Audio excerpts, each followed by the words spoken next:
Hello everyone, this is Paul from SpanishWithPaul.com and welcome to this Monday's lesson. We're going to talk about structure and in particular the structure of pronouns, where you can place them in sentences. For example, if we take the pronoun of lo, which in Spanish can mean either it or him, well, you have a choice about where you can place that pronoun in a sentence. So I'm going to show you the choices that you have so that you can not only use it, but also understand it when native Spanish speakers might choose to use one or the other when speaking to you. I'm also going to be referencing various things that we learned in my mini course series available on YouTube. If you haven't been through that yet, I've put a link for you in the description box below this video. That's all coming up next. If becoming fluent in conversational Spanish is one of your goals for this year, then consider clicking the link above to download my free course books that go along with all of my YouTube lessons. You can also subscribe to my channel to get a brand new Spanish lesson from me every single Monday. So with that out of the way, let's get started. So let's talk about pronoun placement. As an example, we can take the phrase of, I can see it. How would you say that? Puedo verlo. Now, the pronoun here is, of course, lo. And as I mentioned before, you have a choice about where you would like to place it in this phrase or sentence. So let's do a live edit. Instead of having puedo verlo, what we can do is remove the lo from the end of the verb, where we normally tag it on, and put it way up front here at the beginning of the sentence. So we have lo puedo ver. It, I can see. This gives us our two choices, either puedo verlo or lo puedo ver. Now, it's important to realize that both choices, both options, are perfectly correct in Spanish, and they will both be equally well understood. So the question is, perhaps, which one is more common? And the answer is, it depends. It depends on the phrase or the sentence as to which one might sound more natural, and to a certain extent it can also depend on where you are in the Spanish-speaking world. For example, where I live, that second placement where it comes up front is actually more common. This one, lo puedo ver. Now we can also turn it around and say, I can't see it. How would you normally say that? No puedo verlo. Here you can see the lo again tagged on to the end of the verb. However, it's also possible to say no lo puedo ver. So instead of the lo coming here again, it's being pushed to the front of the sentence. In the negative, this gives us our two choices. We have lo puedo verlo or no lo puedo ver. Let's change verbs to see this same placement or switch in action. For example, what's the verb to buy? Comprar. So again, how would you normally say, I can buy it? Puedo comprarlo. Now, what I would like you to tell me is how you could say that same thing, I can buy it, but with this alternate placement of lo. So instead of coming onto the end, it's going to be placed way up front. How would you say that? Lo puedo comprar. So once again, we have the choice. Puedo comprarlo or lo puedo comprar. It's very clear to see that the pronoun has changed from being tagged on to the end of the verb here to appearing way up front of the sentence here. Again, I remind you that both placements of this pronoun are perfectly correct in Spanish, equally well understood and equally used. Let's try this next one. How would you say normally, I can't buy it? No puedo comprarlo. Now I would like you to say the same thing, I can't buy it, but use this alternate placement of lo. Where would you put it? No lo puedo comprar. How do you say I'm going to? Voy a. And what's the verb to tell? Decir.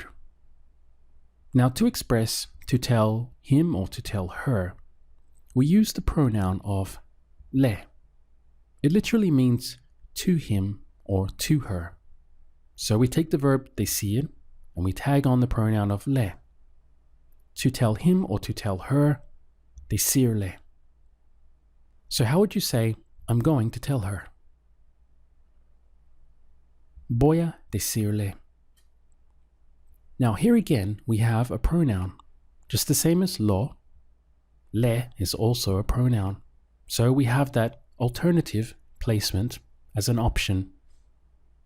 How would you say that same thing again? I'm going to tell her, but switch the placement of the pronoun. Le voy a decir. Just as before, you can see that the pronoun has jumped from being at the end here to way up front here. What is the truth in Spanish? La verdad. So how would you say, I'm going to tell her the truth, and we'll just use our normal placement. Voy a decirle la verdad. Now, how would you say that with an alternate placement of le? Le voy a decir la verdad. Something else we learned how to say from the mini course series was what happened. Do you remember that? ¿Qué pasó? So, once again, normally, how would you say, I'm going to tell her what happened? Voy a decirle qué pasó. How would you say that same thing by moving now the pronoun to this alternate position up front? Le voy a decir qué pasó. Literally, this would be, to her, I'm going to tell what happened. So far, we've been switching the placement of pronouns like lo and le. But of course, this can apply to practically all pronouns. For example, me. So let's take this idea of can you in Spanish. Meaning when you're asking a question, can you do this or can you tell me this, whatever it may be. First of all, normally, how would you say, can you tell me? Puedes decirme. Just like our other examples, we can remove this pronoun of me from being tagged on to the end of the verb and instead switch it way up to the front. How would you do that? ¿Me puedes decir? Something I mentioned to you before is that the placement of this pronoun, or what sounds most natural, can often depend upon the phrase or the sentence itself. And here we have a good example of that. I almost always hear this placement when asking a question, can you something? So instead of puedes decirme, I almost always hear me puedes decir. What's the word for where? ¿Dónde? And how would you say where it is? ¿Dónde está?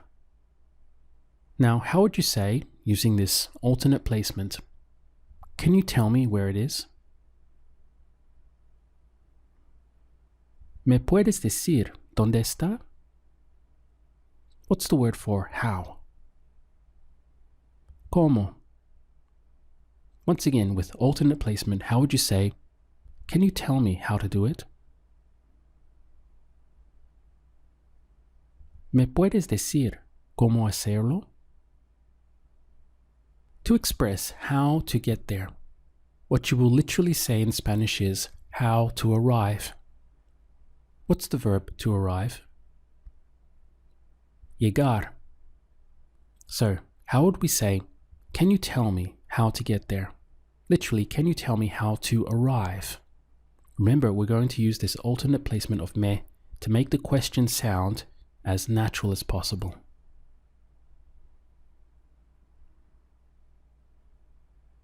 ¿Me puedes decir cómo llegar? We have some options for the word there in Spanish. The one we normally use is allí. And you can place this at the end of the sentence to literally say this part there. So once again, how would you say, can you tell me how to get there?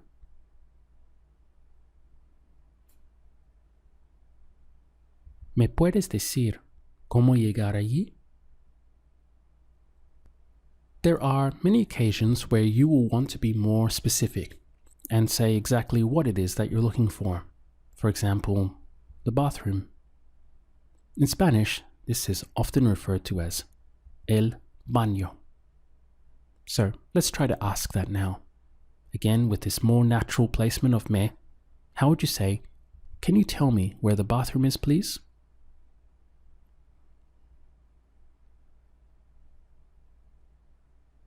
¿Me puedes decir dónde está el baño, por favor?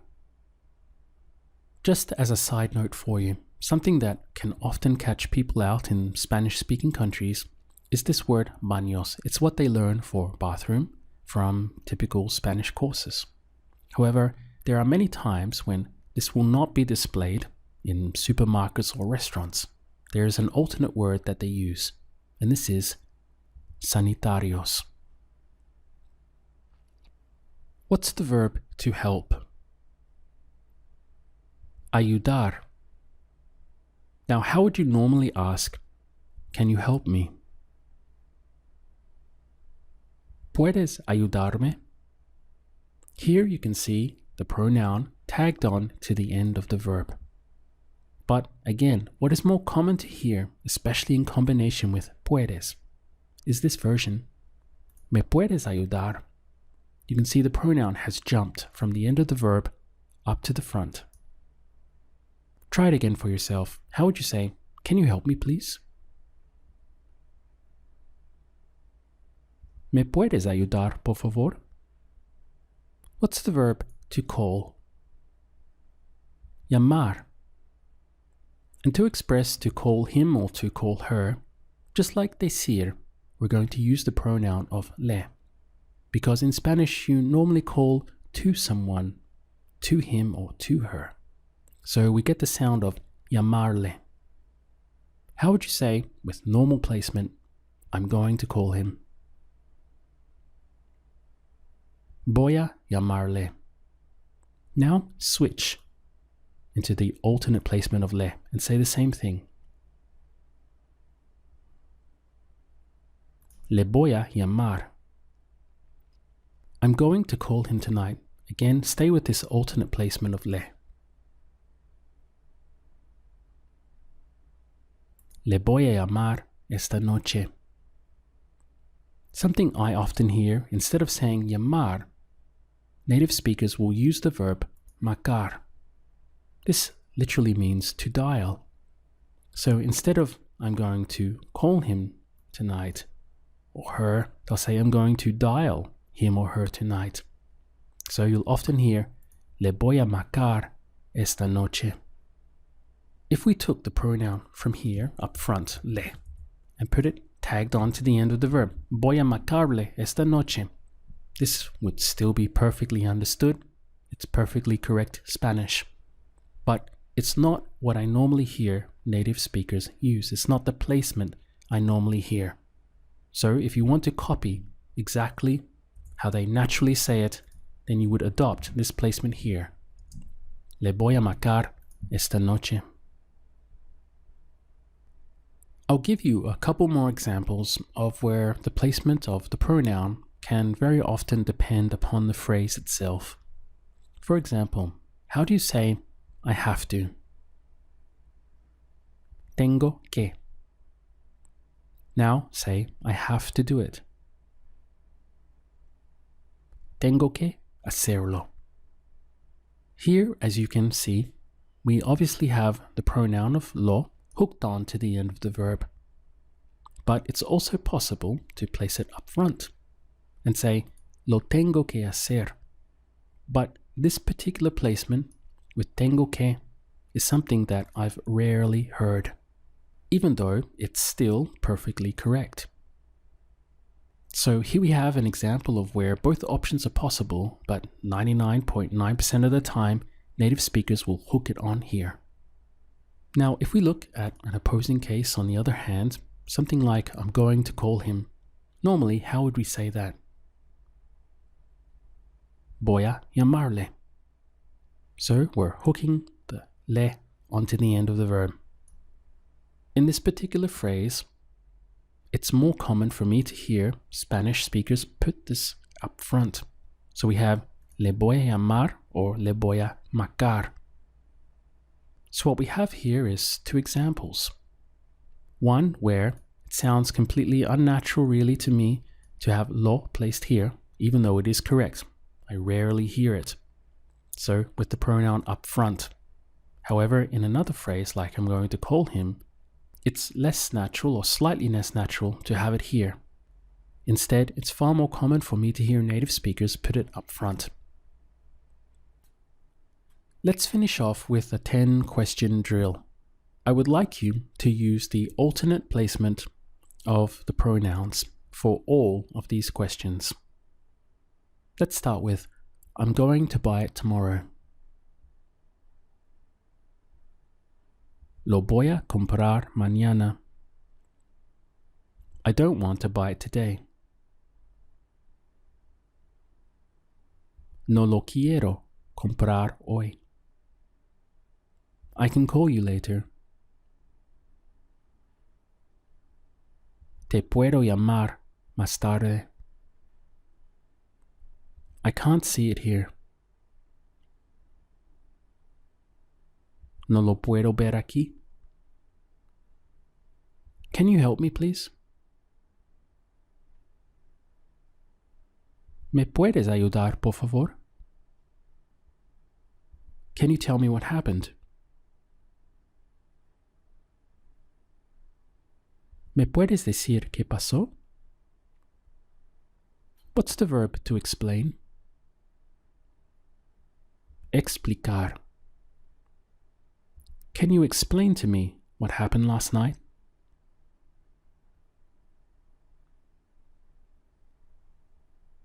¿Me puedes explicar qué pasó anoche?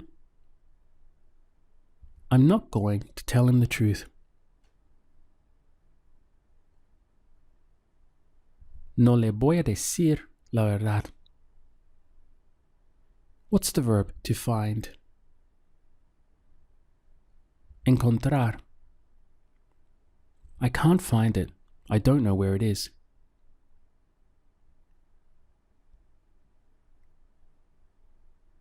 No lo puedo encontrar. No sé dónde está. Can you tell me how to get there, please?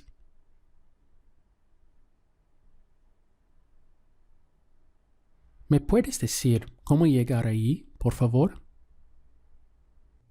If you're serious about learning Spanish and want to become conversationally fluent, my main course, Spanish with Paul, is live and available for you now.